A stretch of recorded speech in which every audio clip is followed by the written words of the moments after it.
My wife approves. The kids approve. The dogs approve. The cat approves. Approved cat.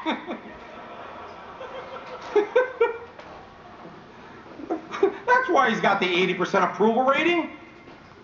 He's the loser that won, you know? He's there, you know? He's like that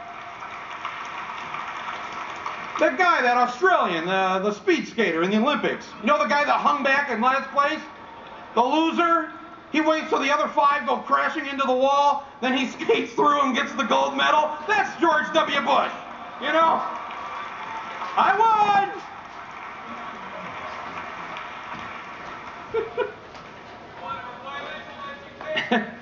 He's not the president. Al Gore's the president. Al Gore's the president. I didn't vote for Al Gore. I don't like Al Gore. Al Gore is one of the stupid white men as far as I'm concerned. He's so stupid he couldn't win his own state.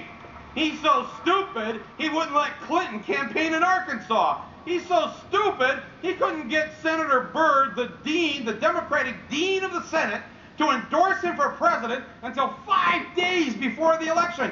So they lost West Virginia, 3 electoral votes. That's all he would have needed.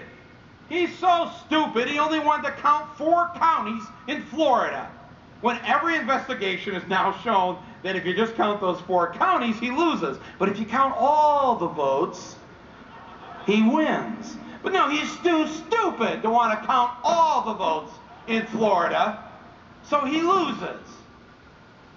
Ah, it's just embarrassing. I mean, no, seriously. I mean, look, he's not an evil person. He's just, you almost feel sorry for him at a certain point, right? But be that as it may, hey, guess what, Al? You don't get to decide which counties are counted.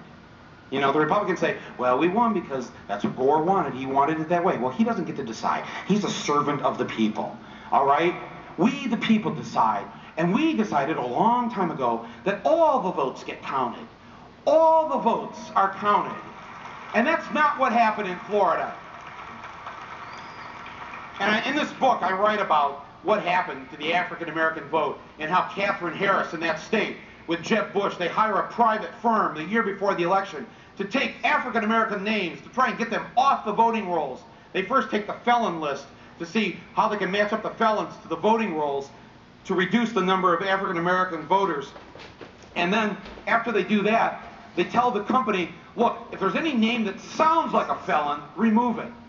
So if there's a felon and his name is Henry Johnson, but there's a guy in the voting roll that says his name is Henry Johnston, remove Henry Johnston. Oh, and if there's a felon whose birthday is April 2nd, well, anybody who's got a birthday April 2nd that like lives in the neighborhood, remove them too, because it's probably the same guy. Well, the private firm, they were even kind of freaking out at these orders, right? And they're going, well, no, I don't know. Is this right? I mean, you know, what if they're legitimate voters? Well, they can always appeal. And if they appeal, we'll restore their name to the polls, to the rolls, after the election. So they had George W. send over his felon list from Texas. But lo and behold, it wasn't a felon list that they sent to Florida. It was a misdemeanor list. So they took off thousands of African Americans off the voting rolls who had committed littering acts or driving offenses or whatever, who had now then moved to Florida. That's what happened. This is a disgrace. I was just on Politically Incorrect. And the first question was, you know, Mike, get over it. Get over it. I'm never going to get over it. I'm never, ever, ever, ever, ever going to get over it. Ever.